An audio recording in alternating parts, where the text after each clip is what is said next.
Hello mga kapakpak. Yes, it's my day 2 dito po sa Baguio City. At nandito nga ako sa aking tinutuluyan na ang pangalan ay Foggy Transient House. Word is foggy kasi talaga naman pong foggy, oh. 'Di ba? Yan po yun eh. Bundok yun nasa likod eh, pero hindi po makita ngayon dahil talagang the weather is foggy, 'di ba? Kaya ayan ang ating view ngayon, ngayong umaga, dito po sa Foggy Transient House. Ayun yung mga kabahayan. I'm on the third floor. Nasa mga 550 to 600 lang a night or the whole day. Tapos maganda sharing para meron kayong namimit na mga bagong makakasama, bagong makikilala ng mga travelers. Then, ayan, oh, di ba? Perfect to sa mga gustong magtipid pag kayo ay nasa Baguio.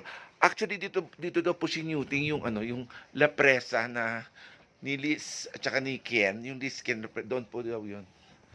Yun. Doon sinute. Yung kanilang teleserye. Ayan na, foggy na. So basta masasabi ko lang, kahit sino man kayo, kaya nyong abutin ang langit. At mahawi man ang ulap, kayang-kaya yan. Ito po ang inyong Agilang Gala. Bye-bye! Gagala muna tayo dito sa Baguio City!